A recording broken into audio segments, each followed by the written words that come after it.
Well, welcome in, one and all.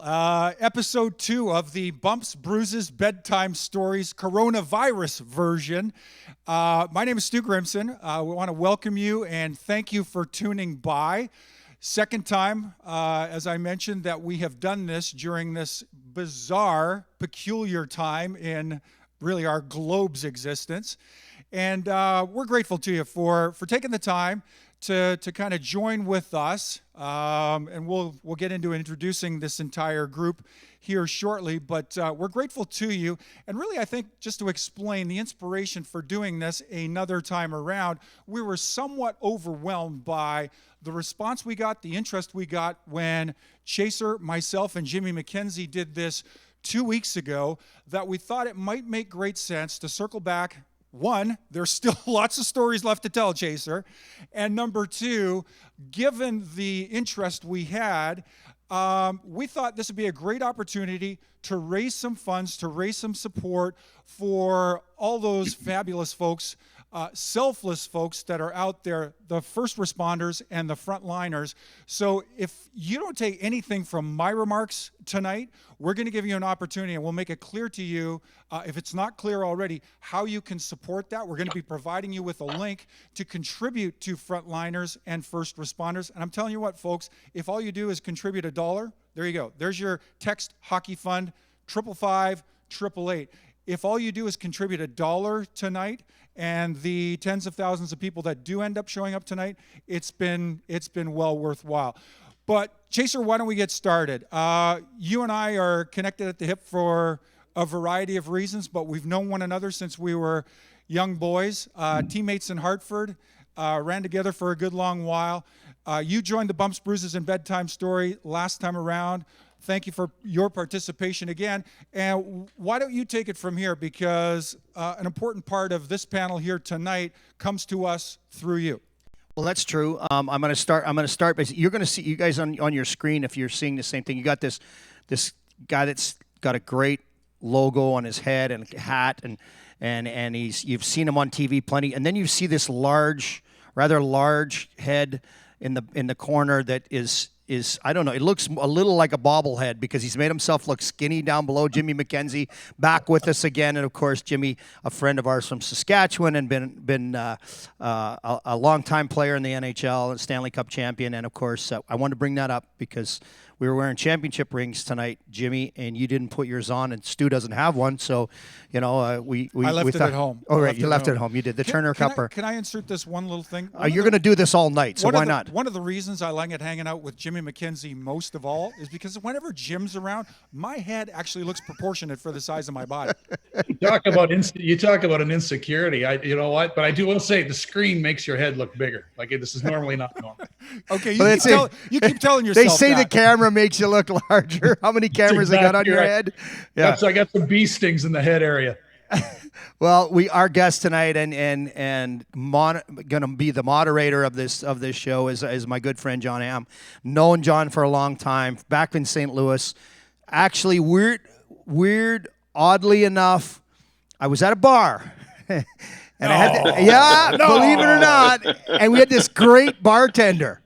He used to come by, hey boys, what's up? And we had a friendship, and then one day I was walking by the TV, and I think at the time, I don't remember the show that you were on, but I remember looking and taking a double take and going, no way, Hammer's on. And I remember phoning Brendan Shanahan and telling him to put the TV on. He's like, dude, that's Johnny. He was serving us drinks a couple years ago. So, Hammer, welcome to the show, and thanks for doing this for us. Thanks for having me, guys, and I'm so happy to be a part of it and to share in memories and these stories, and that is 100% true. I literally cannot deny that happened, and I'm still friends with Chaser and Hully and Brendan as well. I just saw Brendan up at in the Toronto Film Festival. He came and saw a couple of films that I had going on there, and I went and saw their preseason workout and the facility they have up there. So for a guy that never played hockey but has had a lifelong appreciation of it and has had quite a few friends in it, it's been amazing to have that history and the ability to not like it's a mercenary thing or anything, but it's testament to how how nice the group of guys that we had on that team in the early 90s, and how that continues on, that fraternity and that friendship and that camaraderie continues on, and the fact that St. Louis doesn't have a lot going on at any one time, but when the Blues come into your bar, everybody perks up and pays attention. And that went through you and Hully's era, and all the way to when Chris Pronger got traded for Shanny, and the whole town wanted to ride him out on a rail. I remember him sitting at the corner of my bar, and I think he was 19, but he was another Hartford guy, right? And you weren't serving him alcohol then because he was only 19. Of course I wasn't. That would be illegal. Nobody ever broke laws, but it was one of those things. And I remember leaning over to him and saying, you know what? Give it a couple years, and you're if you're as good as they say you are, and it turns out he was. He's a top 100 guy. He's a Hall of Famer. He's a Stanley Cup champion, and I ended up running into him when I hosted the NHL 100, and there he is, still all 6'5", 6'6" of him, wearing his little granny glasses now. But he said, "Hammer, how you doing? I remember that day. Oh my God, you were right." Turns out I was right. Well, you were, and it worked out great. And I know you're a huge hockey fan in general, not just a Blues fan. But I want to just ask one more question, because how fun was it to ride in the parade this year? Because I know that Mr. Stillman and the ownership put you on. So the story goes, I flew into, I couldn't go to Game 7, which killed me, but I was in fact in Canada, and I was in Vancouver, Canada of all places. And I was shooting a commercial for a company that I work with up there called Skip the Dishes. I don't know if you guys have heard of it, but it's like a Postmates or a food delivery kind of deal. And in fact, we're doing a thing with them during the pandemic, where they're going to donate a bunch of money to the food banks around Canada, and I'm helping out with that as well. So that's been a great relationship, and it's part of the joke of my relationship with that company is that I think I'm Canadian because I have all of this relationship with hockey, and I can name more than 2 cities in Saskatchewan, and I can name all the provinces and whatever. So I have had that, and I was up there filming this series of commercials for them during Game 7.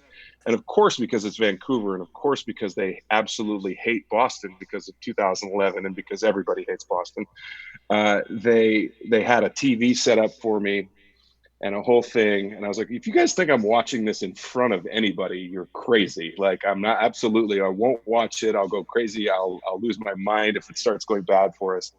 And thank God I wasn't able to watch the first 15 minutes of that first period, because I really would have lost my mind. And without Binnington standing on his head and us somehow coming up with that squirter from the point, and then the amazing goal that happened with like 8 seconds left, I would have absolutely lost my mind and been useless. But I had a first AD on that commercial shoot that kept coming up to me, and he'd go, he's a Western Canadian guy, and he just look at me and he goes, "You want to know?" And I'd go, "Hit me." And he just put a 1 or a 2. What was going on? And I'm like, +1? And he'd go, +1. And then by the end of the first, he was like +2. And I was like, okay, we're good. I can watch it now. So I was able to do that. But then I got back the next day. I flew into St. Louis and went to the team dinner. And the following day was the parade. And there weren't a lot of sober people in that parade, apparently, including our fire truck driver, who somehow managed to get lost. He might have been sober. He might have been sober, but he was 94. Come on. Well, that's fair. And the truck was very old, so it had to be a difficult thing to manage. But I've never heard a story of a parade. By definition, is literally you follow the thing in front of you. You can't get lost. Somehow our guy goes right when the whole parade goes left. And we're stuck. I'm on a thing it was Chaser, Gino Cavallini, right? Paul Cavallini. Paul Cavallini. Same difference. It was a Cavallini.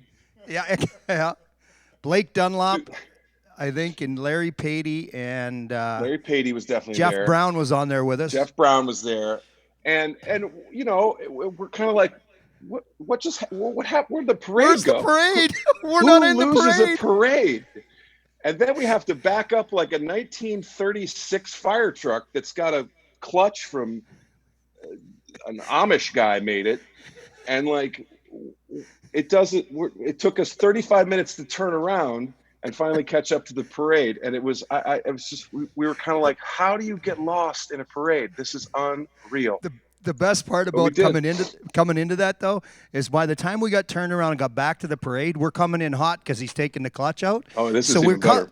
We're coming in and we literally we can't stop, and we come in just in between the coaching staff and the players. So Berrubi's ahead of us and the players are now behind us. We come in, we're not even, like, we've gone off the parade route, and we come in hot, and here we come down the hill towards the arch, and we're gaining speed, and we got no brakes. Sounds like you come in at a really obscure spot that nobody would notice between the coaches and the players. Right. No one's going to wonder why the alumni and Hamm are in the middle of this parade. And the thing is, true story, and whoever's wedding it was will tell you this happened, and they'll never forget it.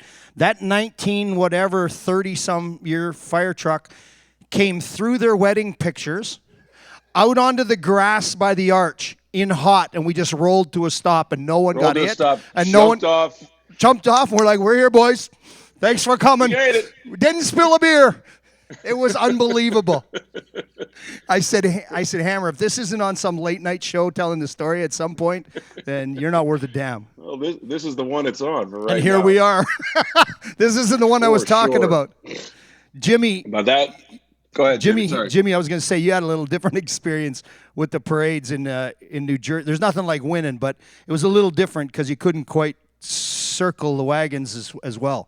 It was. They set up at the Meadowlands, which is where the arena was back in the day, and they just did a big celebration with the fans there, rather than doing a parade through any of the small towns or anything. But great turnout, great fans, and they were pretty good at it. They did it 3 times. So anytime you get a chance to celebrate like that, pretty darn cool.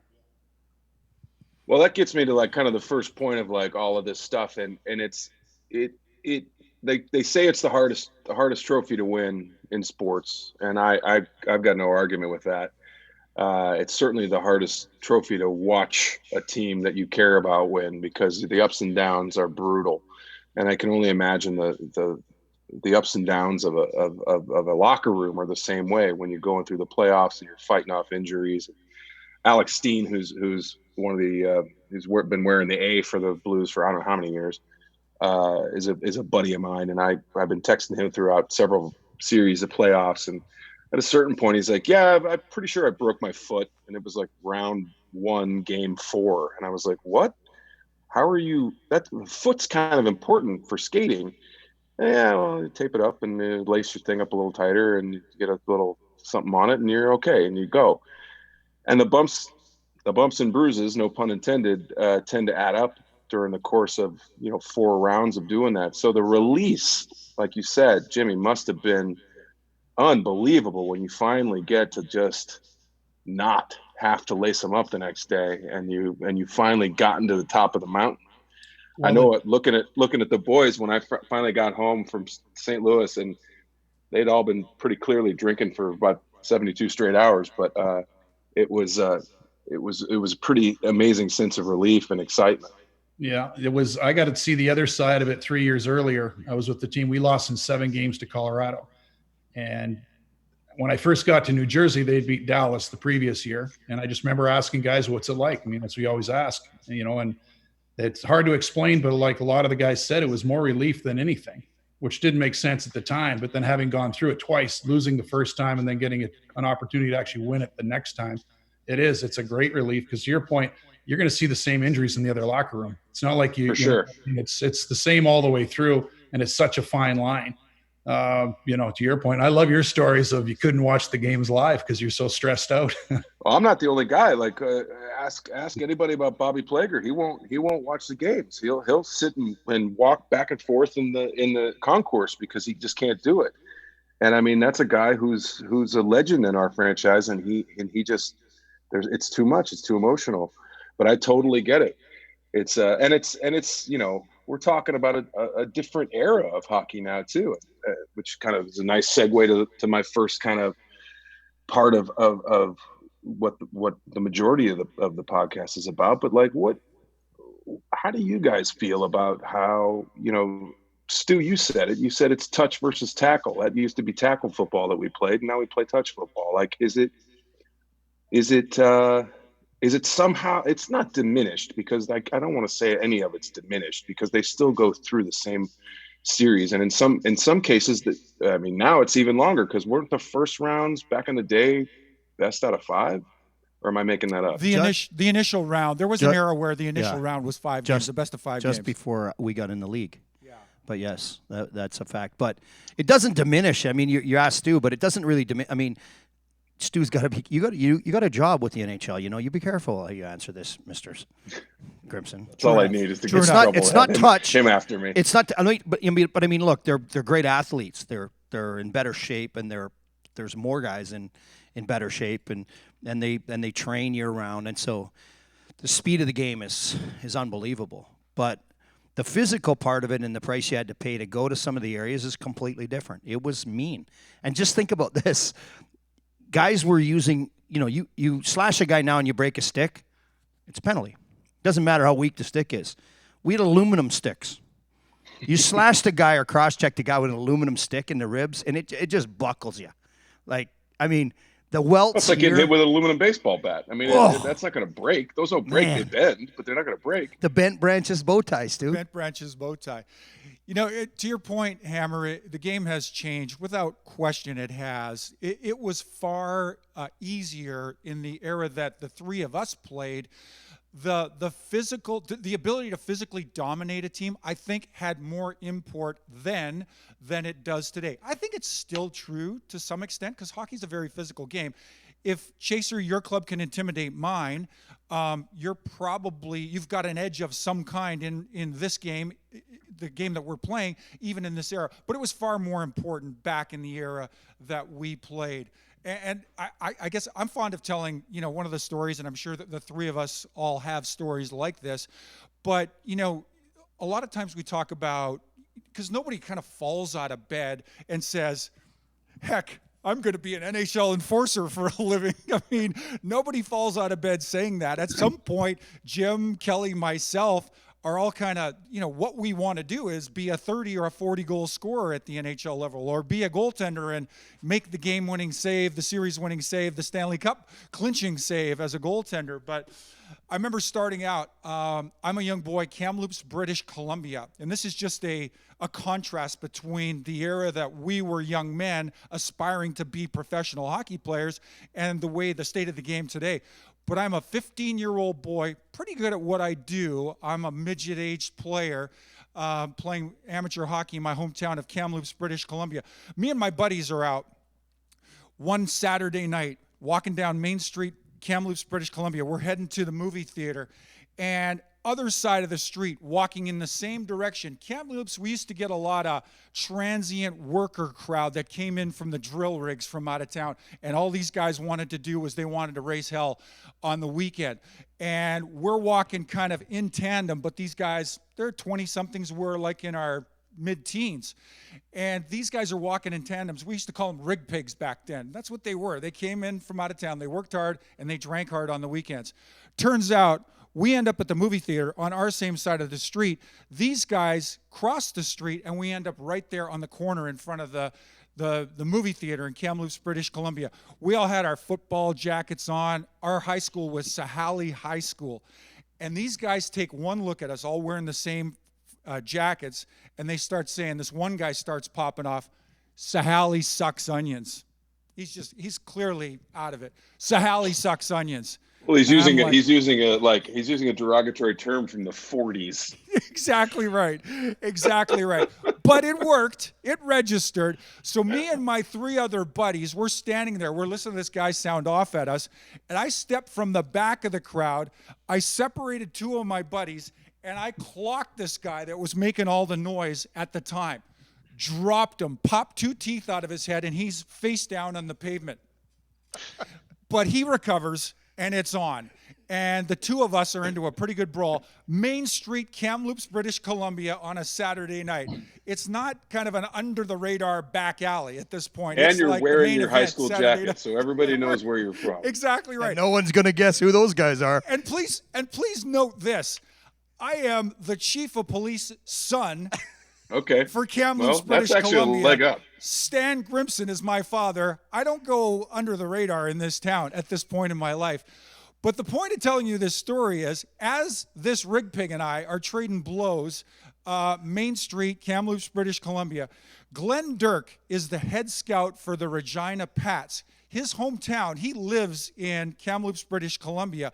Glenn Dirk happens to be driving by the Kamloops movie theater right at this moment. He's driving by, he sees this whole fracas, and he goes, as I learned later, that's that Grimson boy.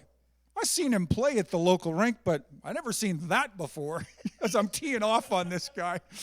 And as legend would have it, back then we didn't have a draft in the WHL. We had what you call a list. You would list players, and I think the list could be 50 players long.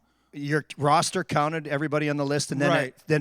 like a 13-year-old counted for like 3 spots or 2 spots. Well, as the legend goes, I was not on Regina's radar before then, but after the fight, Main Street in front of the movie theater, I got listed by the Regina Pats a week later. That was how I got scouted and started on my path to pro hockey. Epic. Well, to be fair, Epic. that was a legitimate, it was a legitimate value. It was a value. It was a skill. It was something that you definitely I needed if you had a player on your team. If it was Chaser, if somebody took Hully into the boards or whatever you'd say, like, guess what? There was a price to pay for that. And I think that still exists in a way. And look, as you say, Stu, and I'm not trying to apologize for the lost era or the old time or what have you, but because we all know now, of course, and Kelly, you and Stu both, and I'm sure Jimmy, you're aware of this too. You've had a lot of awareness now and have done a lot of work on behalf of guys that have suffered from, those lasting injuries because of all this. But the stuff that all of that was just how you played the game. It was part of the game back then. And if you were trying to go on a long run in the playoffs, you better have some guys that can absorb some punishment, because it was coming your way. And I'd say even this, like, listening to the Blues have always played fairly heavy hockey, and even in this last run, they had a reputation of. I mean, we had 2 guys suspended in the finals. I can't remember the last time that happened on relatively dubious things. I don't think either one of them was necessarily an automatic suspension. I every time I look at them, and of course I'm biased, but you'd think like, wow, like, back in the day, that wasn't a suspension. That wasn't a penalty. That wasn't a penalty. It was just a good hit. That was a thing to get the arena going. What's funny is training camp my first year, I remember I got up in the morning, and the newspaper was always at your door, your hotel room, and I opened up the newspaper, and I was just reading it, sitting on the edge of my bed, reading the newspaper, in the sports. So I'm reading about the Blues, and it's an article on Twister. And Twister is using the term "we" quite loosely, because him and I played junior together, and he got drafted and I got signed to St. Louis that summer. So we know why we're here, and we came to take some guys' jobs, and we, and I'm reading this paper, and I'm sitting on the edge of my bed, and I'm getting sick to my stomach. I'm like, oh my God, they got Todd Ewan, Herb Ragland, Dave Richter, Craig Cox. They've gone out and got all these guys. I'm like, oh my God. Like I call his room. He's not in his room. I get dressed real quick, and I go downstairs, and I'm looking around the restaurant, and I see him in the corner. He goes, "Hey, bud, what's up?" I go, "What's up?" I walk over with the newspaper. I go, "When did you figure you'd indict me?"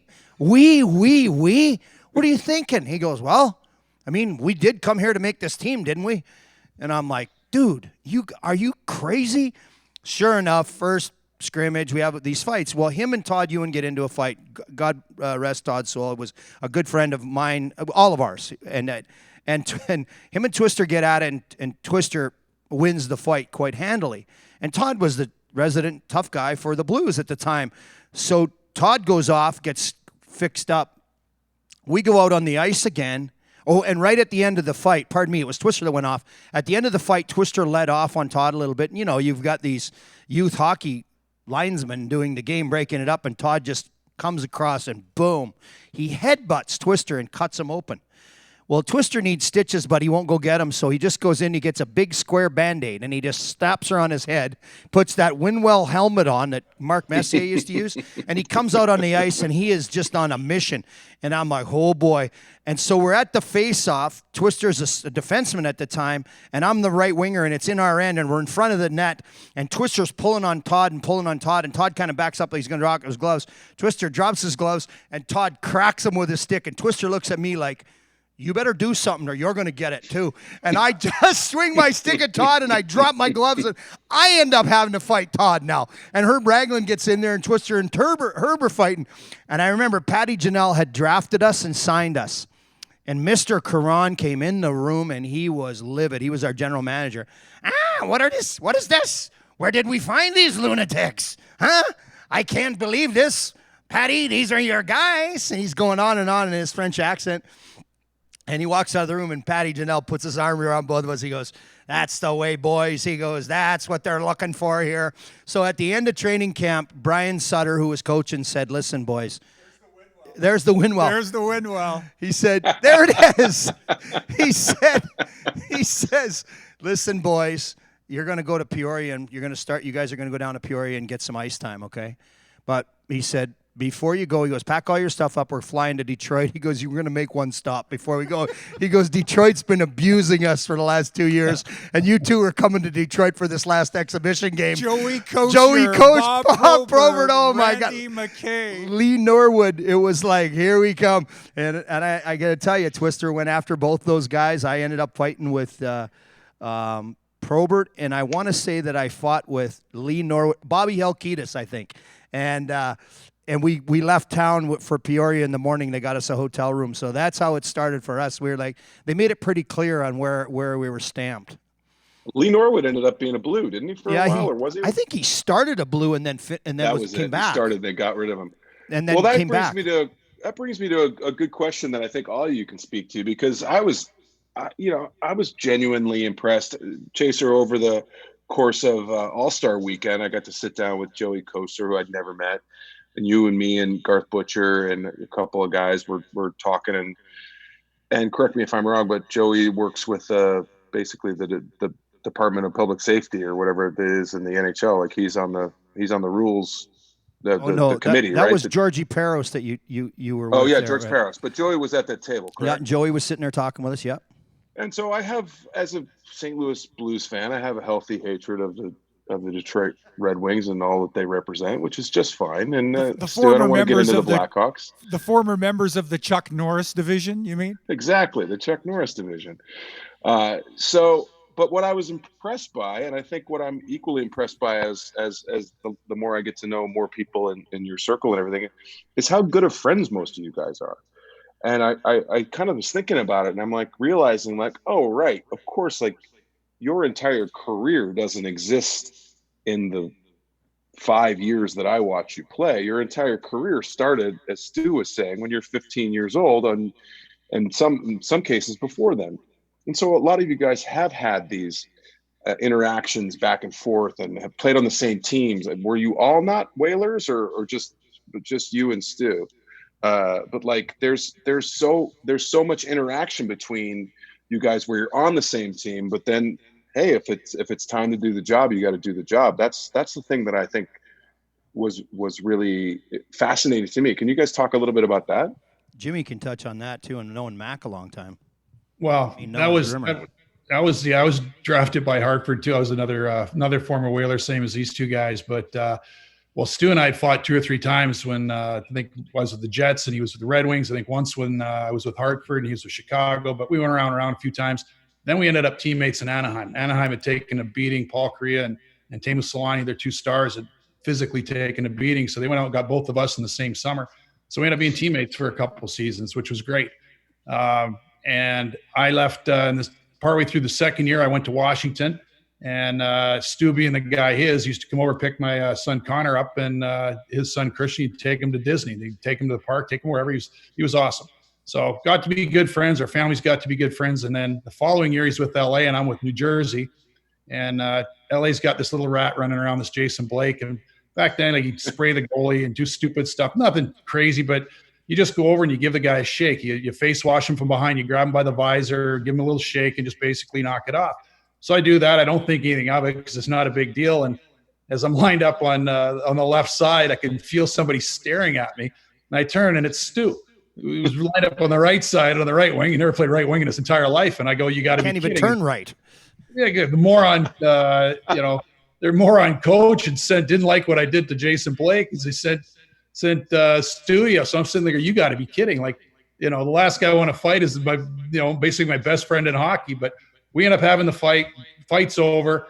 After the game, it's in LA. I want to go say hi to his family. And as I'm walking down the hallway, his son Christian couldn't have been more than 3-4 years old, something like that. He sees me coming, and he starts bawling. And he's crying. And the closer I get, and he's like, "You tried to hurt my dad. You're supposed to be friends." And I just started shrinking. The closer I got to the kid, I felt smaller and smaller. So, so yeah, we had that one. But Chase, you had the same thing with Twister. I mean, you guys played together forever, and then you ended up fighting. Yeah, that was induced by Mike Keenan, of course, too. And Twister was living in my house at the time, renting my house. So, everyone was looking for a big story after the game, and they basically asked me, what happened, and I just said, look, he had hurt Mark Jansen in a fight and in the first period, and I just said, look, I said it was about the rent. It had nothing to do. It was. So this guy's behind on the rent. This guy's behind you're 3 months. On the rent. Supposed to be my friend. I mean, you're Don't behind. make me evict you. Like I'm having to resort like if you want to go down, you want to go and get on somebody, go down the hall. It owes me $6,000. That's too good. The backstory, Hammer, the backstory of the fight that Jimmy and I had after we played together for 2 years in Anaheim and after our families developed this bond with one another. Andy Murray did send me out to go after Mac, but he said, Andy just didn't. No grasp of the loved role. him. He was good to me. He just didn't have a good feel for the way our role needed to be managed or deployed. And I had come off the ice after having played a shift. Mac's line came out as my line was going off. Of course, Mac had been kind of running around and, roughed up my teammate Jason Blake. So Andy... Who needed it? No argument. Yes, he did. No argument.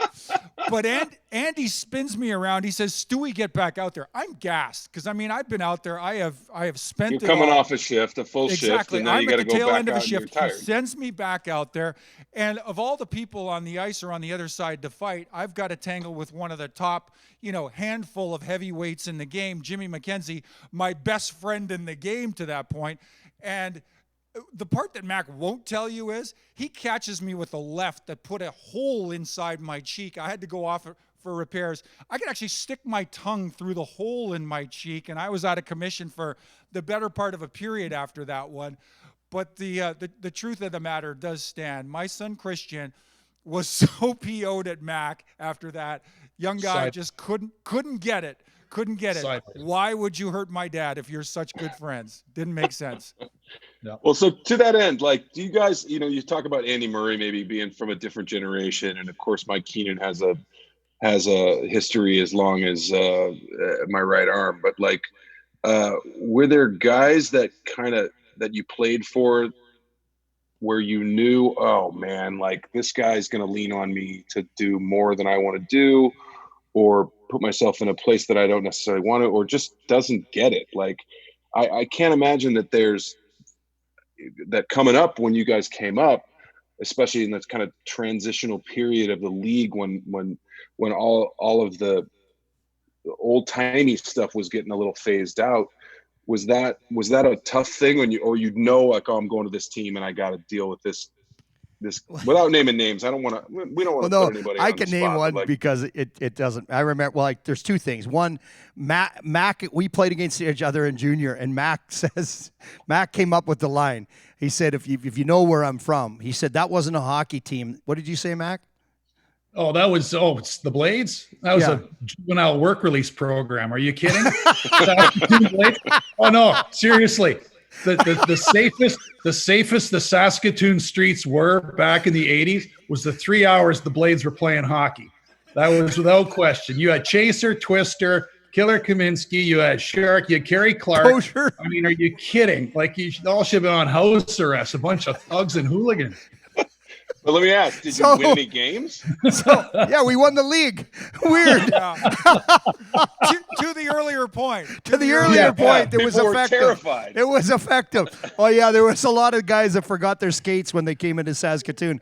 I can't believe I didn't pack my skates. I can't play tonight, Coach. I forgot my skates. So we had a team there that was tough, and I mean, we were tough. And we ran into some trouble one night in Regina on the ice, and we had this brawl. And Daryl Lubanicki, who we love, he was so responsible for taking all of the underdogs, for all of the guys that were. He was your coach. He was our GM at this time. He was a coach and then moved into the GM role, but he was a GM at this time.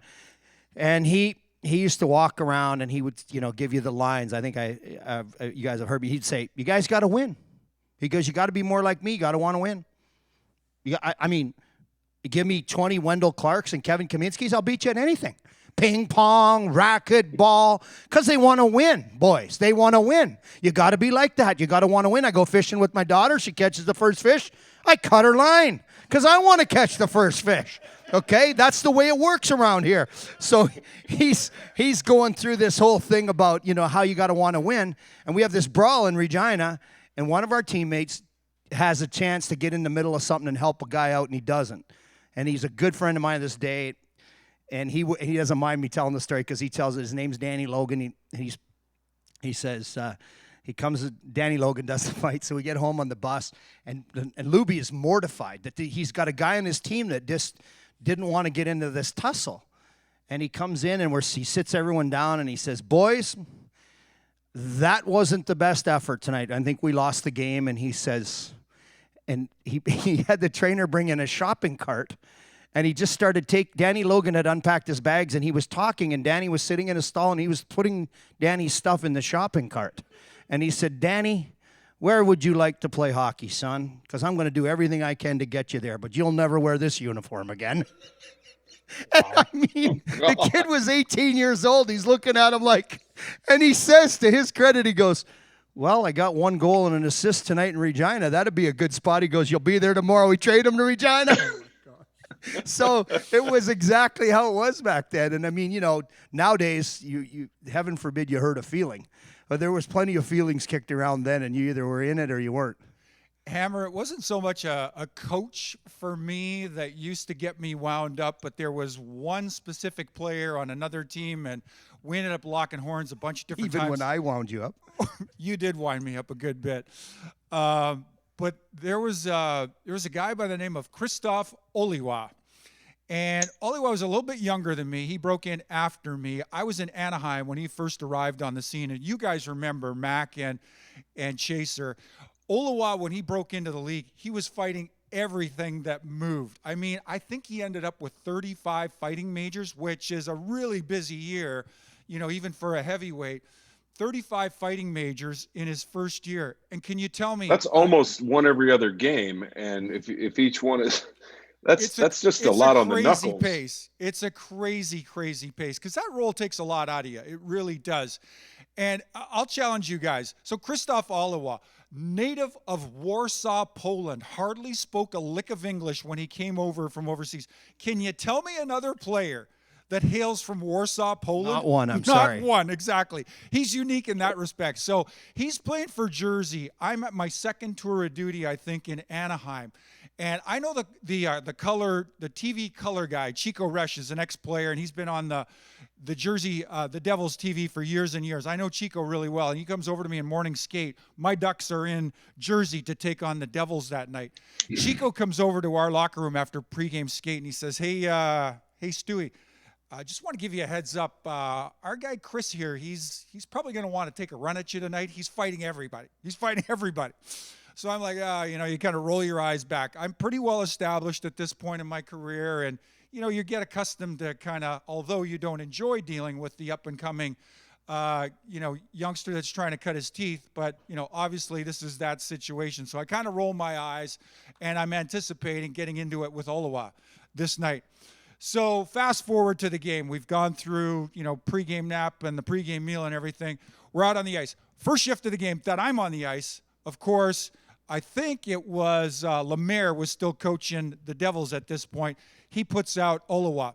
He's a right winger. I'm a left winger. We're shoulder to shoulder on the draw. And I kid you not, Chaser, Mac, every time after this that I played against this kid, this is the way it went.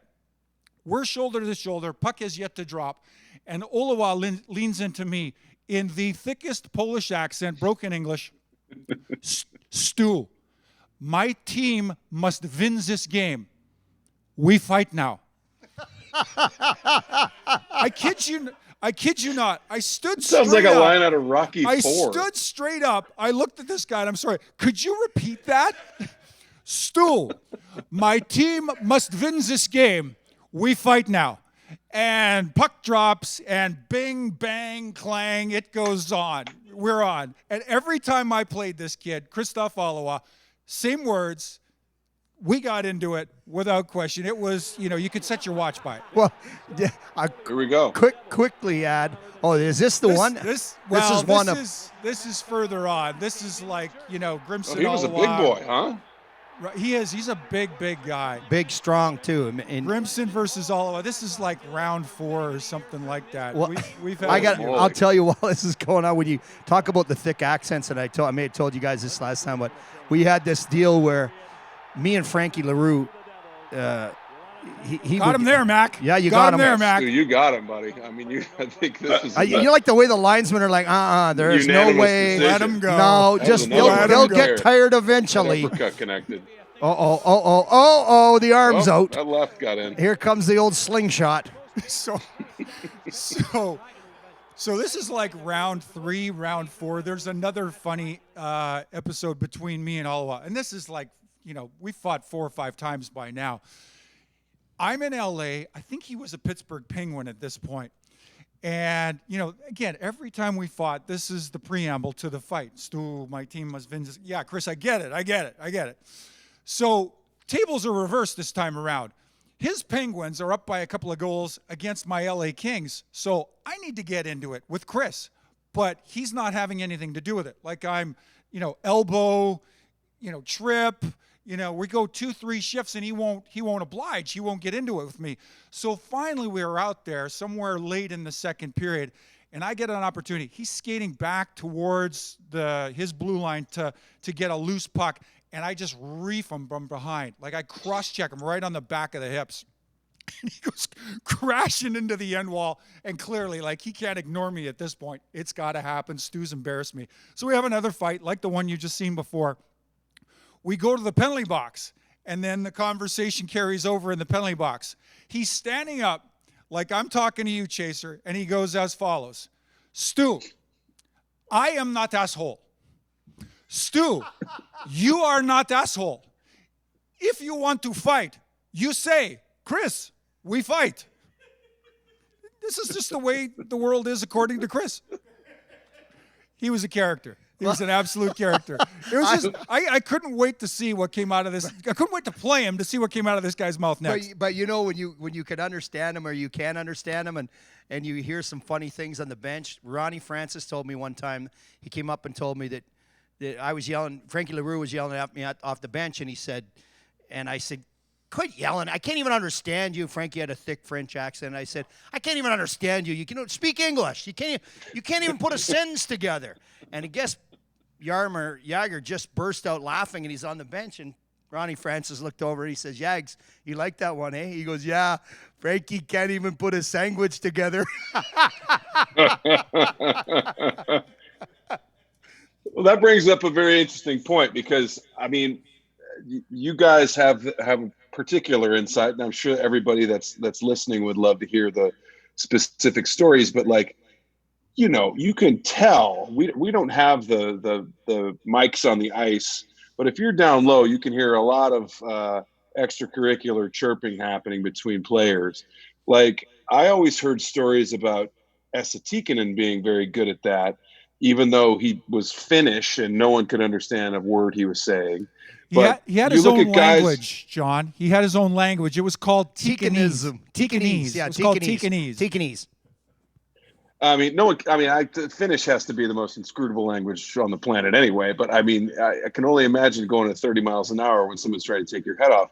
But you look at guys like Brad Marchand. You look at guys that are just trying to get any way to get under your skin. Like, who were the guys that in your run-ins were the most recognizable or the most particular to you? Because that Olawa story is amazing. Mac, we're gonna let you start with that one. You know what? I didn't find it was so much a particular player. Guys changed the way they played the game depending on the score. If it's a 1-goal game or a tie game, you've had guys stick you a little bit. They maybe face wash or fit, like different stuff like that. Suddenly it's a 2 or 3 goal game and say, hey, yeah, you're a pretty good game out here. Hey, where are you guys playing tomorrow night? Like suddenly you made all these new friends when they line up beside you. I thought it was less than the guy simply trying to get under your skin or a way he played, that depending on the score was depending on their attitude and how they talked to you and how they behaved. Well, I can tell you, like, Garth Butcher was one of the all-time best, right? And he used to give it to Grimmer and wind him up. And Grimmer, of course, is, he's an astute guy, and he's, and I used to just think to myself, Butch, shut your mouth. Like, we'd be in the Chicago Stadium, and I know Grimmer's going to come out and be a wild man as soon as the puck's dropped, and Butch would just stir him up and warm up. And, he's a Christian guy, and he'd say, Butch, he'd come over to him, Butch, what are you looking at? Grimmer would have some comment that was funny, and I'd kind of be smirking, not looking at them, and he'd say, Stu, you cannot be a Christian. There is no pictures in the Bible. He would give it to him, and then Stu would just kind of smirk a little bit, go away.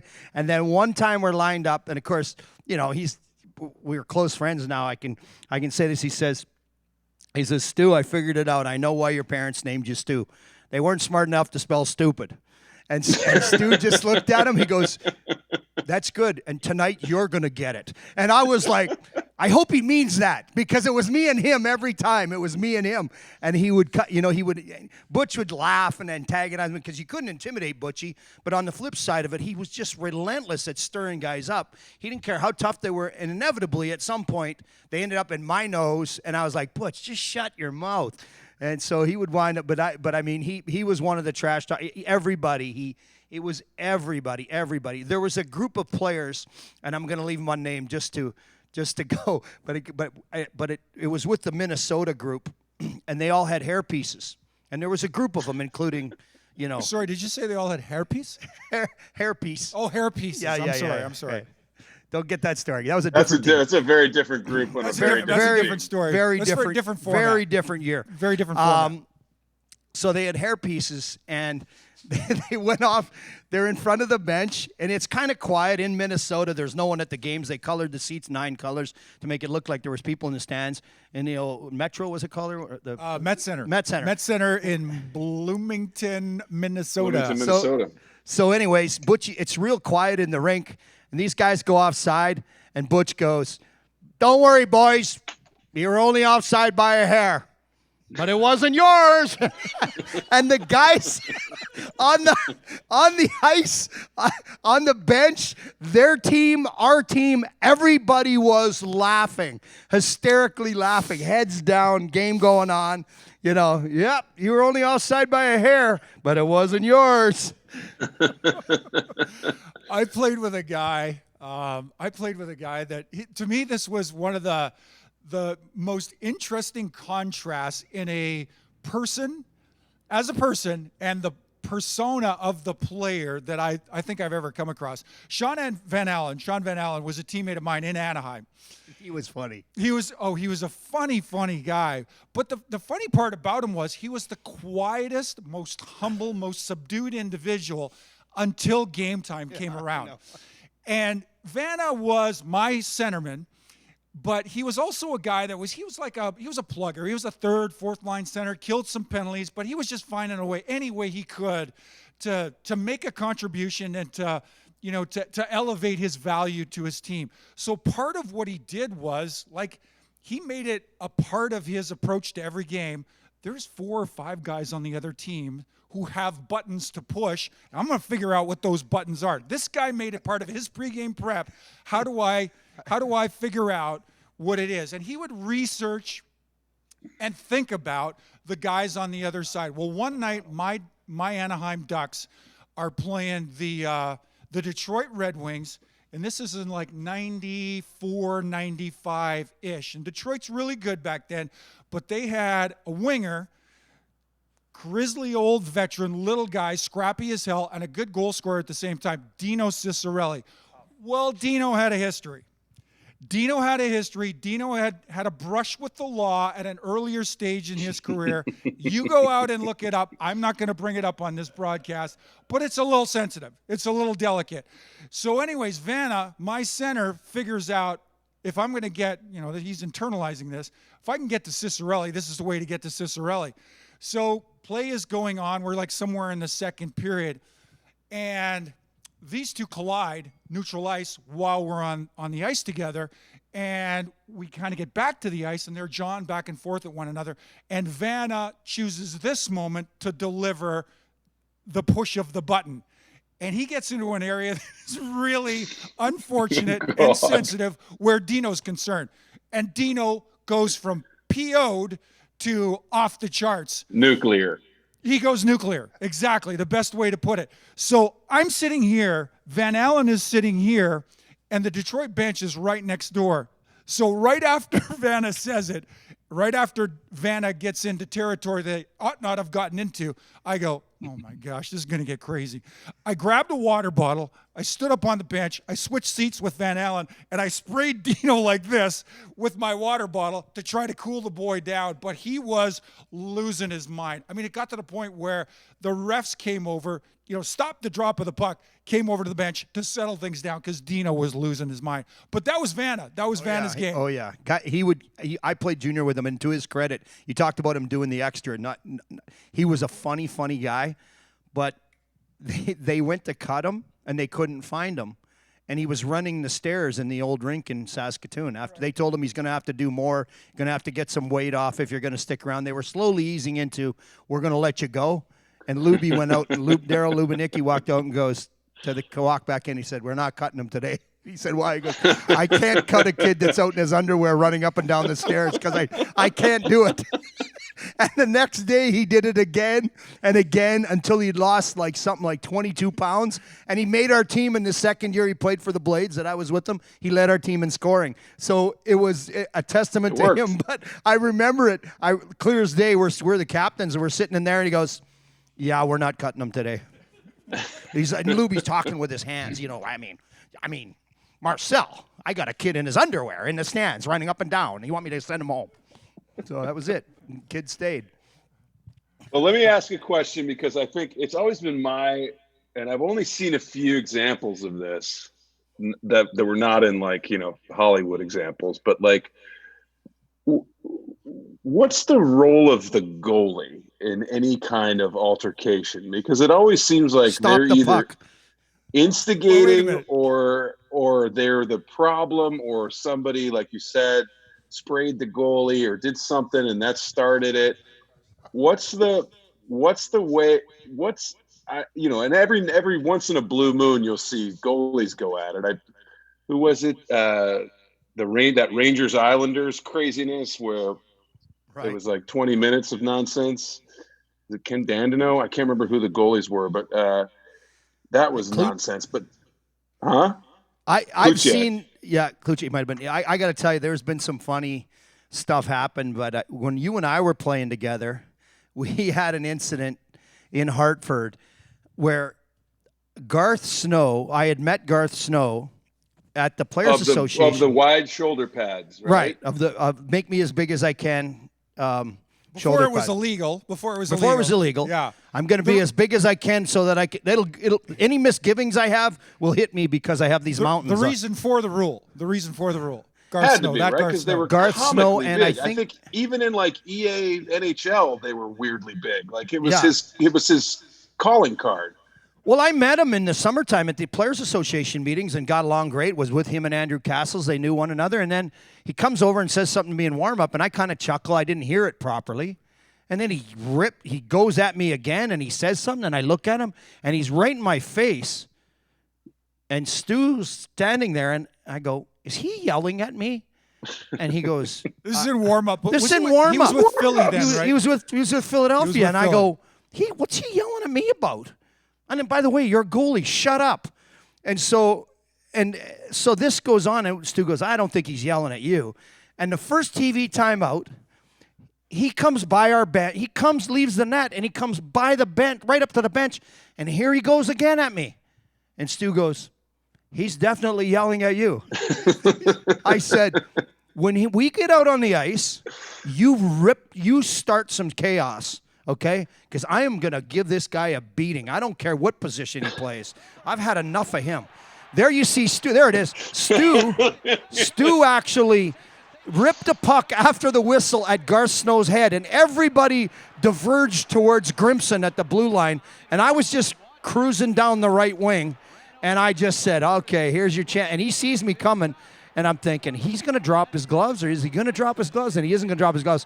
And I just cross-checked him right in his back, and then at that point, You do not look like a happy man, Chaser. well, I was pissed, but I don't know. I think there's a replay of that where you see me actually come all the way down the wall and just cross-check him and then rip him down and give him one. But I'm like, why is a goalie yapping? And to this day, I still don't know. Yeah, keep playing that video, because I think later on in it cuts back to the because no one saw you come in there. It was just like all of a sudden you were wailing on.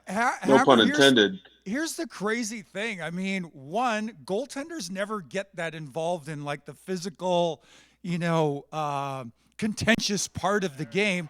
And number two, you leave goaltenders alone for the most part, because that starts a firestorm when you go after a goaltender. I didn't score on any of them. He has no reason to be mad at me. Why get mad at me? I don't score on you anyway. And so then I'm like, all right. This is one of those moments, Hammer, that is it really is an exception to the rule. Can I just make this point, But wait a second. Chaser? We played that out on the bench, too. I'm thinking, I am getting him. If Stu starts any trouble whatsoever where there's a distraction, I am literally getting him. But here's the thing.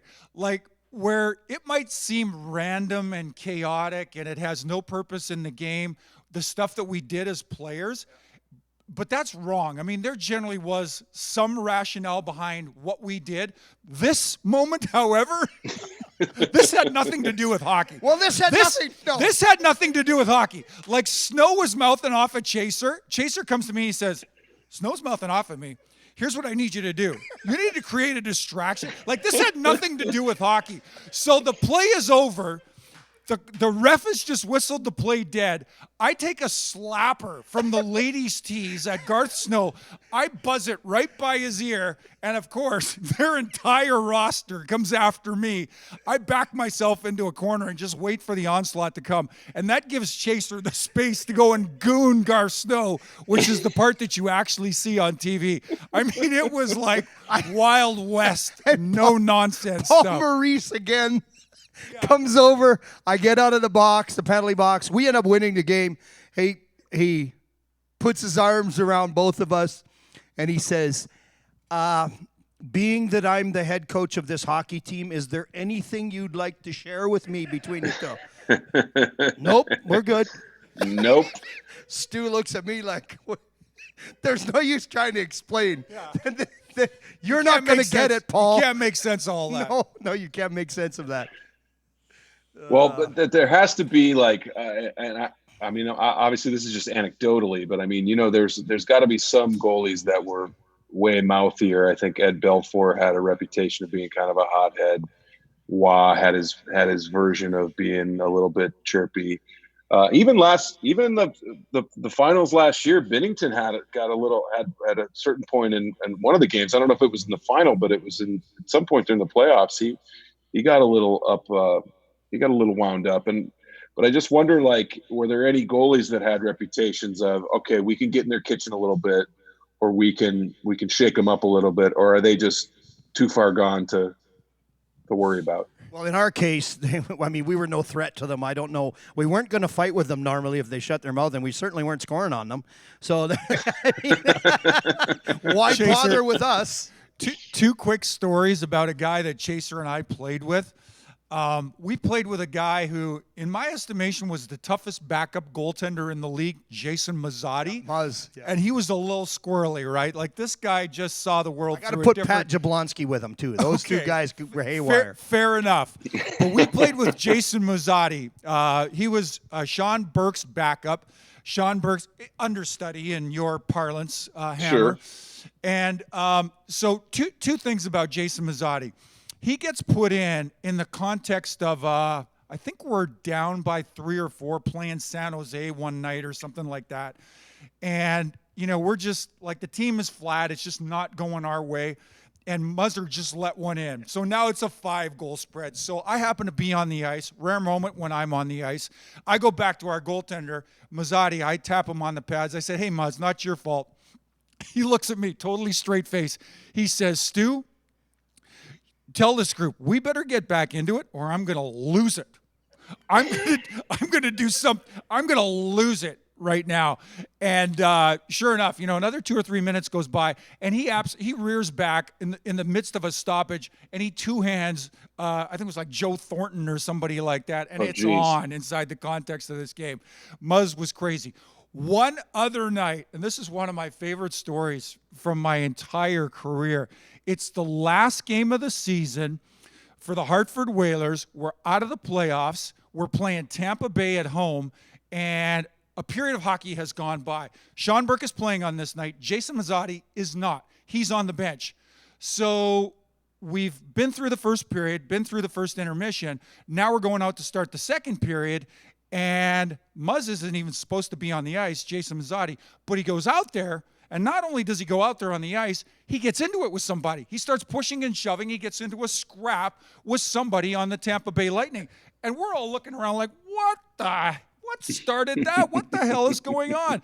And I sidle up beside Muzz after this all gets sorted out, before he gets escorted off the ice. He goes, I said, "Muzz, what in the hell what were you doing? Like, what started that?" He said, "Stewie, I got a bonus in my contract. If I get credit for playing one more game, I hit a $10,000 bonus. But I don't get credit for being in this game until I end up on the score sheet." Sure enough, he got a 5 and a 10 for the scrape he got in with this guy. He ended up on the score sheet, and he hit his bonus. Jimmy Rutherford our general manager, couldn't have been more pissed. He was crazy, but he was smart. crazy like a fox. Yeah. He was crazy Dumb like a fox. All right, let me throw some. We got some questions from people that are chiming in online and chiming in via Twitter, and I got one that old Gil from Edmonton, who, believe it or not, is an Oiler fan, and he That's wants to hockey talk country, about, John. That's hockey country. He wants to talk about Dave Semenko, which I would like to actually hear too. And, Another and ex-Whaler. Semenko, was he really? Wow, a lot of you guys came through Hartford. That's the whale tail. What was your view on Semenko? I mean, he's a guy that I certainly remember, if not fondly, but I certainly remember watching that team light it up. And of course, you needed somebody when you've got 99 on your team to make sure that guy survives 60 minutes. So did you guys ever have any run-ins with him? Or No, he was just a little before personally? us. Just a little bit before us, but I mean, I don't know if anybody had the opportunity to meet him. I've met him, and I've had him do a couple events and speaking engagements with him, and one of the funniest guys you can be around, and everyone loved Dave Semenko. There's a ton of stories about him, about his demeanor. I had a chance to hang around with him a little bit at Wayne Gretzky's fantasy camp, and so one of the mornings we got playing blackjack really late. And when they left the casino, it was 3:34 in the morning. When we left the casino, it was probably 6:30 in the morning.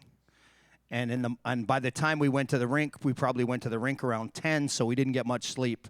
I didn't get much sleep, and Sammy had left the table when I was still playing, so he came over in the morning, put his arm around me. He said, "Hey, kid," he said, what time did you end up getting to bed? I said, 6:30, Sammy. He goes, oh, I wish I had that kind of discipline when I played.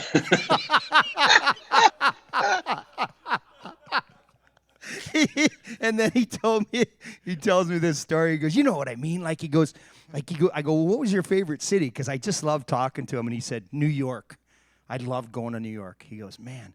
He goes, we go to New York for 3 or 4 days. He goes, there's nothing better. He goes, that's the only city in the league that the maids used to tip me when I left. He goes, there'd be like 6 mints on my pillow when I left. He'd never come back to the room. He was the best. Mac, I don't know if you ever had a chance to meet him or be around him, but he was awesome. That was a whole different era. Those guys that came in, they were there just before us, how tough those guys were. That was a whole different world, I think. And I will say this, may God rest his soul. He was a great guy, a fine man. And I think it really is indicative of our game.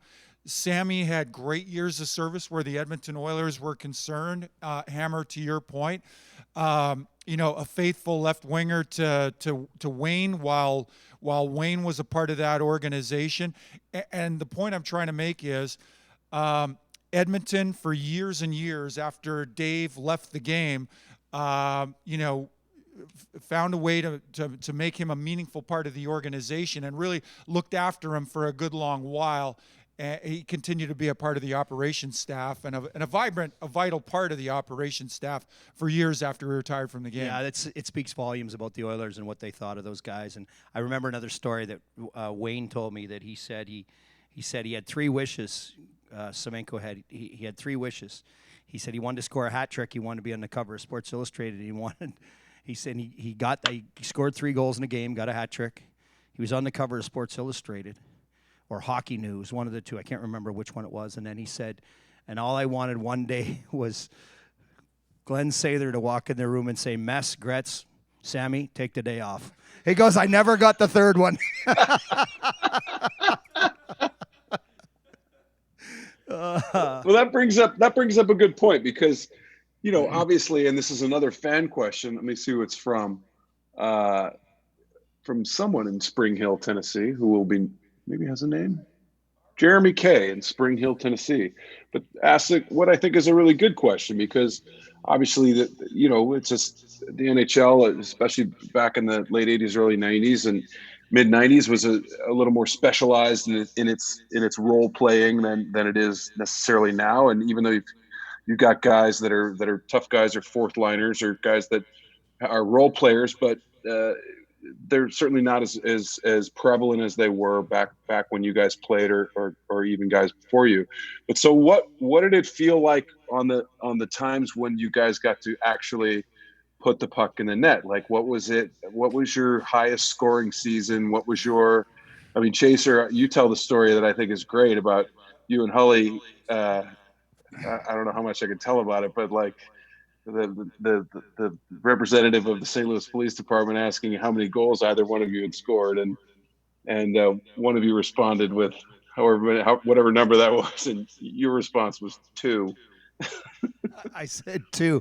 Same number of beer I had tonight, sir. So that's why I'm driving, which was usually true. But I think I scored 4 one year. That was my career high. And then next year they wanted 5, and I knew I was in trouble. I just was like, this isn't going to work. That's a high bar to hit. That's a high bar to hit. I got the 4th one. Mac was on the ice. Scored minus for Mac. Mac, you've got some good goal scoring stories. Well, and we're going to end up with Stu's favorite story. Careful. Max probably speaks to one of the great legendary injustices in the NHL.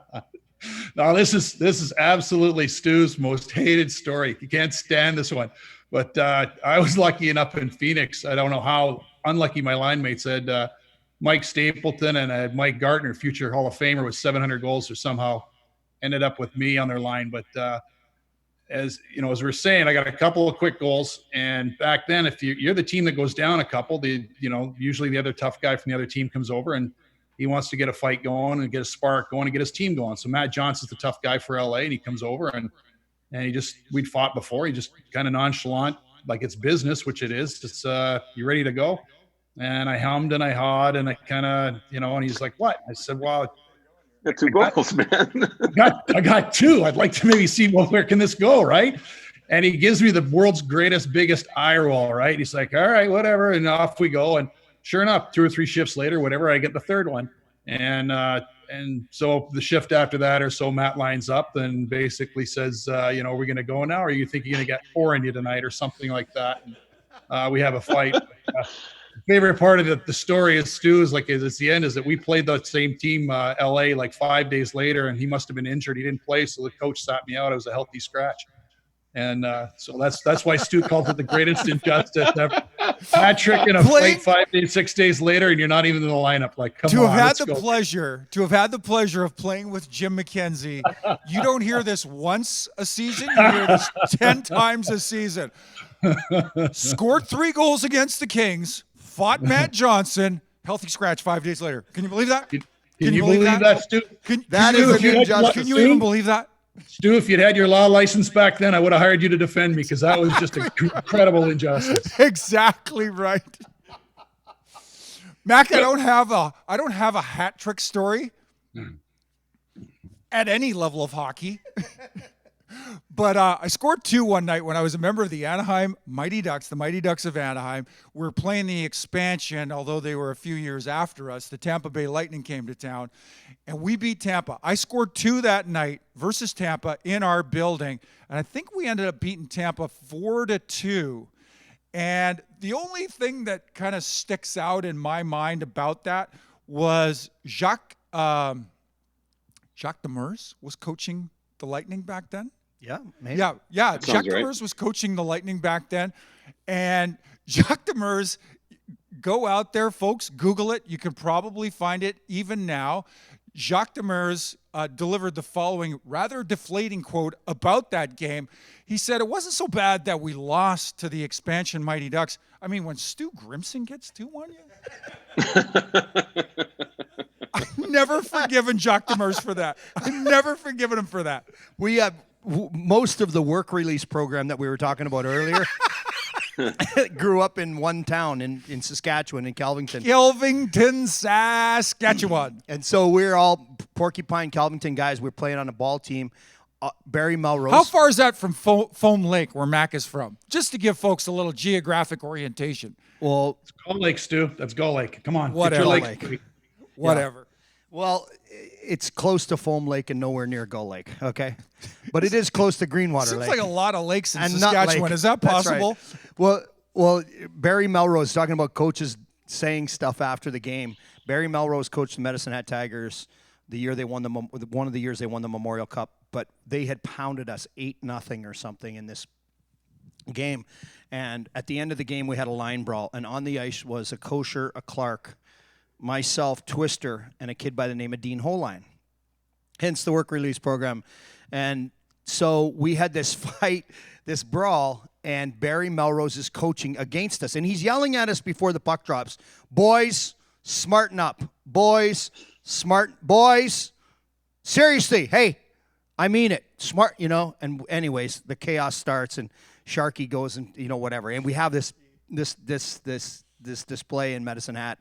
And so the reporter comes in and asks me the question. He said, well, about Marcel Como had sent this group of guys out on the ice, and obviously he sent you out to fight. I said, I played for the guy for 3 years. He's never once had to tell us to go out and fight or sent us out to fight. Not one time has he sent us out to fight. And they went over to speak with Melrose after the game, and the quote in the paper was, these kids grew up in my hometown. It was 8-0. He didn't send them out there to tie the game up.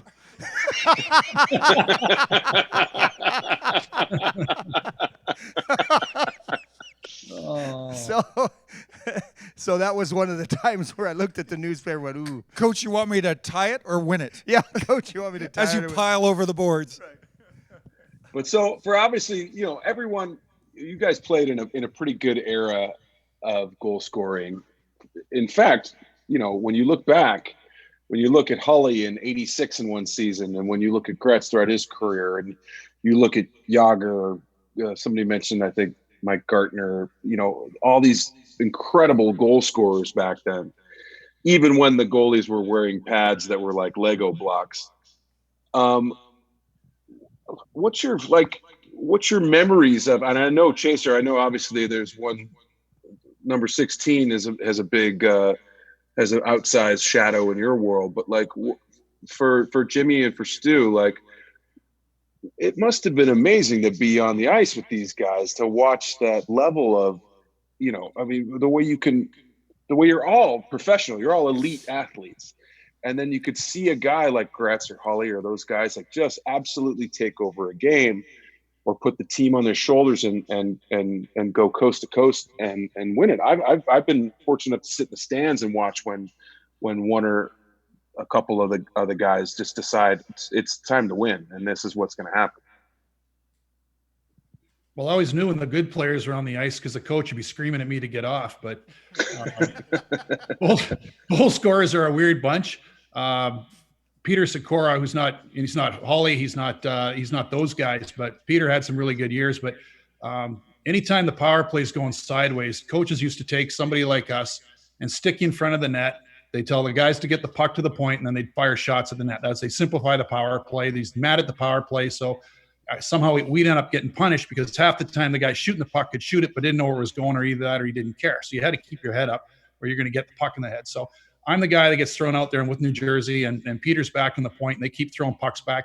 And I mean, I'm on my toes. I'm just waiting to see where this thing, and I'm getting out of the way. I'm not trying to screen the goalie or anything. I'm just trying not to get hit. And he's blasting away. And he lets one fly, and I start jumping to my side to get away from it. And my stick's behind me. Well, darn if the puck doesn't hit my stick and go in the net. I just scored a power play goal. And before I can get my arms in the air, Jason Arnott, who's about my size, he's a centerman. Arnie comes up behind me, puts me in a bear hug, keeps my arms pinched to the side. I'm like, what are you doing? I scored. He goes, I know. He goes, but Peter thinks he scored. Let him have it. He's in a slump right now. I'll buy you dinner next road trip.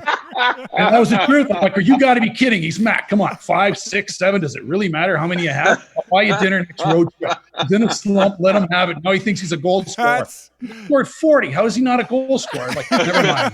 It's costly. It's going to be a good steak. Definition of taking one for the team right there. That's a savvy NHLer right there. That's how you play over 700 games. Good teammate. That's a savvy NHLer right there. Get me off this power play now. Hammer, to your point, the people, the players that play our game at an elite level, it has less to do with the way they skate, the way they shoot, the way they pass the puck. It has more to do with the way they process the game. And Gretz, this is certainly true of Gretz and people like Hully and all the great players that the three of us on this panel have played with. But one of my favorite stories from my career that really speaks to that point involves a guy called Igor Larionov. Sure. Igor Larionov was the last of the 5 Russians to arrive in Detroit as a member of the Russian 5. And eventually, this ended up being part of the tipping point. It's why Detroit became the modern-day dynasty that they were, largely because Igor helped to, I guess, transform or turn these other 4 Russians into a really impactful unit of 5 as they played, and they went on to win their first of several Stanley Cups in the modern era. Igor is considered today one of the godfathers of Russian hockey. Thought the game, played the game. It really is an institution at the international level. I played with him in 95, 96. And there was one night in our building, and this is just to the point of these people see the game at a different level. And we're playing against, I think it was the Edmonton Oilers in our building, Detroit, the old Joe Louis Arena. Igor catches a pass in his zone, our zone, and he starts making his way through neutral ice. And all of a sudden, in the middle of the play, Igor's got the puck on his stick. He stops. He leaves the puck. He skates right to the ref, and he goes, "They've got too many men on the ice." He leaves the puck. The play's ongoing. He's carrying the puck when he's carrying the puck. Yeah. He leaves it. He skates directly to the ref. He goes, "They've got too many men on the ice." We stop.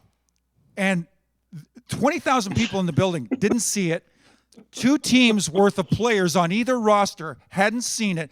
None of the 4 officials on the ice had seen it. The guy that's carrying the puck saw that Edmonton had too many men on the ice, and he went over to the ref and made the call. And as soon as he said it, to the ref, and the ref could do the math and see that there were actually 6 guys on the ice, stopped the play, gave Edmonton a penalty, and us a power play.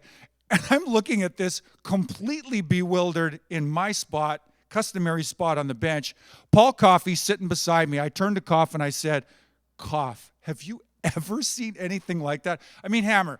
Coff might have, because he got 99. The 3 guys on this bench, the 3 guys on this panel, rather, have a pretty good command of the 3 feet, 4 feet of ice in front of them, but they don't see the ice. They don't see the ice the way Igor Larionov saw the ice. 200 feet at a time. Right. I turned to Paul Coffey on the bench beside me. I said, Coff, have you ever seen anything like that? He goes, saw Greats do that a couple of times. I saw him do it against us. Saw Greats do that a couple of times. Can you imagine being able to have that kind of awareness at that? But it's a whole nother way of seeing and that thinking puts in the game. perspective how Igor was as a player too. Amazing. Him and Wayne. Nobody's more cerebral. Yeah. I mean, I do. Just in terms of the way they process the game, Igor and Wayne and players like them are just at a different level. I agree. And those, if anybody's out there watching and they want a great documentary, there's a couple documentaries about the Russian Five. Thanks one for from the mentioning Soviet that. perspective and one from the Detroit perspective. Both of which my friend of mine who's no longer with us worked on.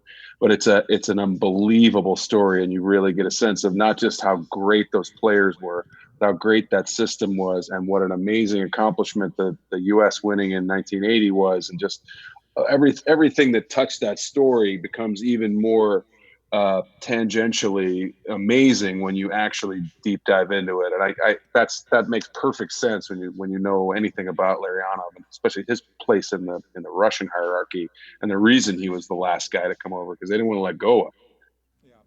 Yeah, without question.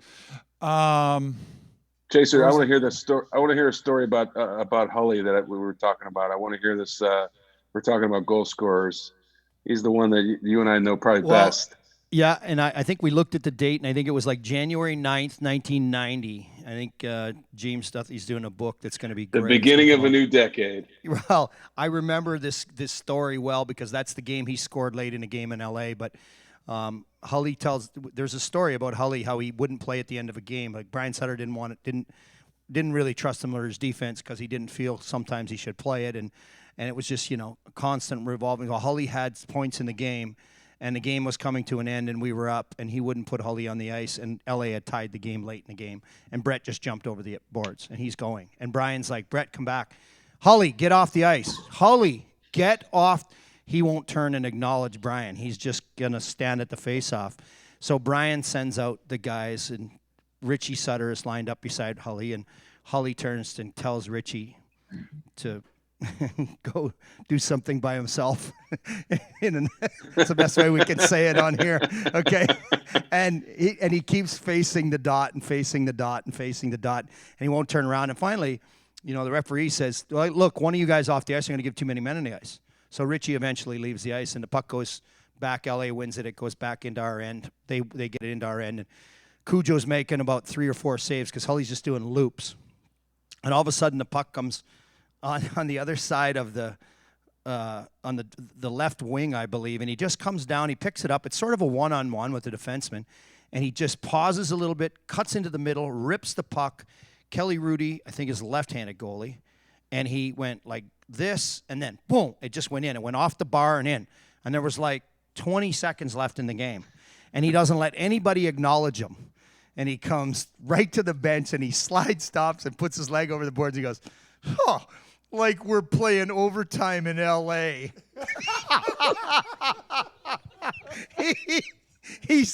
We're all looking at one another like, oh, my God, that just happened.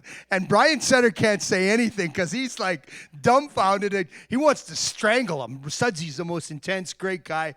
And he wants to throttle Hully. And Hully's like, huh. And he's probably going out to dinner with probably you. And it's just like. I wasn't here yet. I was still bartending. Listen, I got to tell you, Dave Tomlinson is sitting beside me. And he looks at me, he goes, dude, does that happen often? And I said, quite a bit. I got to tell you, quite a bit. Because Hully's the guy that at training camp, they told him about the vertical jump, and you jump up and down off the ground, and how, raise your arms, see how high you can reach. And then we went, he's like, what am I doing that for? And they said, well, it's the vertical jump. We want to see. So you want to see how high I can raise my hands?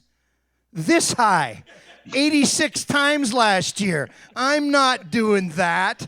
And he walks out of the room. He's not doing the fitness testing. That's it. I'm not. Why would I? I'll tell you what.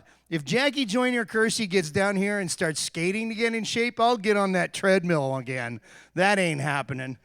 I mean, the guy was unbelievable. And Bob Kersey was our trainer, so he would give it to Bob. Bob, And Hully he's one of a kind. He was a special scorer, but it was fun to be around those guys.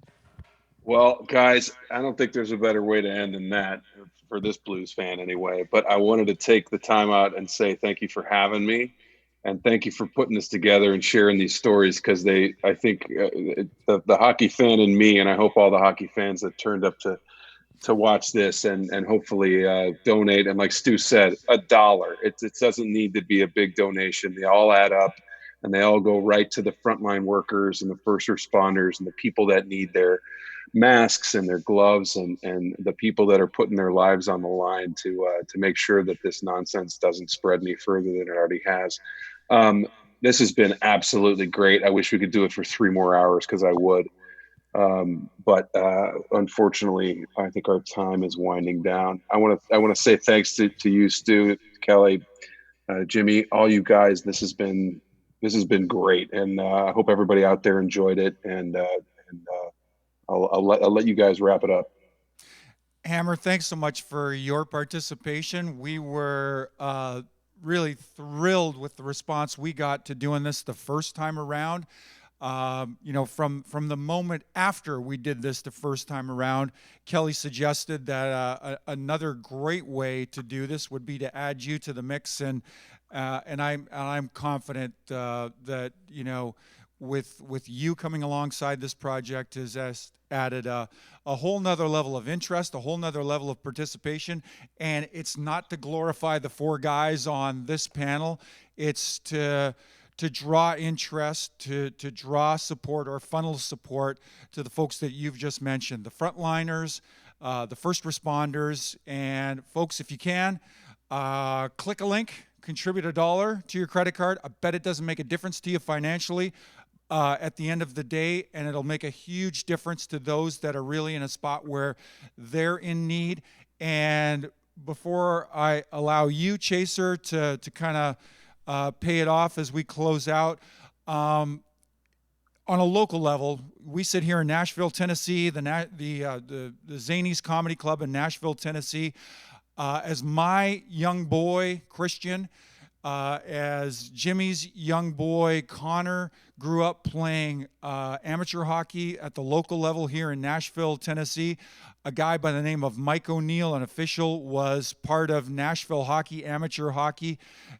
Has been a tremendous influence and a tremendous supporter and a tremendous participant in minor hockey as an official here at the local level in Greater Nashville. He's somebody that has been diagnosed recently with he's just in a really tough spot in his life. And we just appreciate your prayers, your support where Mike O'Neill is concerned. So, Mike, we're thinking about you, praying for you. And we will continue to support you in whatever way that we can. There's a good shot of my good friend and colleague, Mike O'Neill. Chaser, to you, my friend. Yeah, I just want to thank our buddies, the Dorfmans here. You talked about Zanies. They're always helping in the community. They've been here a long time. I want to thank my buddies, this is the Troubadour Club here in Nashville. Their support here that's coming through. By far the nicest golf course and club in Tennessee, in my opinion, and I appreciate their support because they had helped me with some things. The St. Louis Blues, the Nashville Predators, putting us on their platforms, as well as the Vegas Knights, their support. We're gonna make sure we help a lot of communities. So if you can afford $1, $10, $1,000, whatever it is, great. If you can't, we appreciate you tuning in just to listen, and hopefully we can do it again and continue to help. And Hammer, appreciate your time. Jimmy Mack, throwing it to you. Yeah. Thanks for having me again, guys. You know, the great thing about having all the concussions we have, we can do this again next week and tell the same story. Well, We just come right back on and we'll go the same script. Groundhog Day. yeah, Groundhog Day. Jimmy's still hiding his own Easter eggs, so that's perfect. Can I tell you a great Brett Hull story? All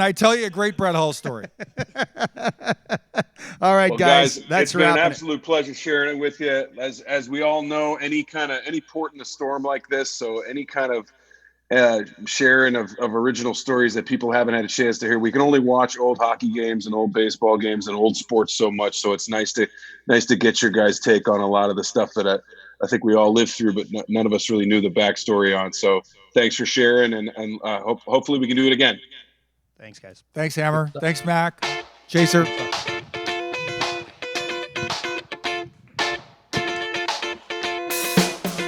Thanks, boys. Thanks, buddy. Jimmy, nice to meet you. Good talking with you. Hey, John, appreciate you having on. Awesome job. All right, I'll call you on my way home. Boys. Maybe, Vic. Yeah, give me a holler. Thanks, Stu. Thanks, guys. Thanks, Steve.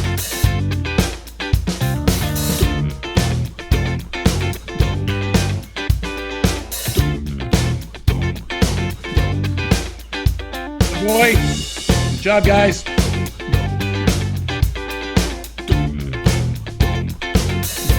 Piece of cake. Good job, guys.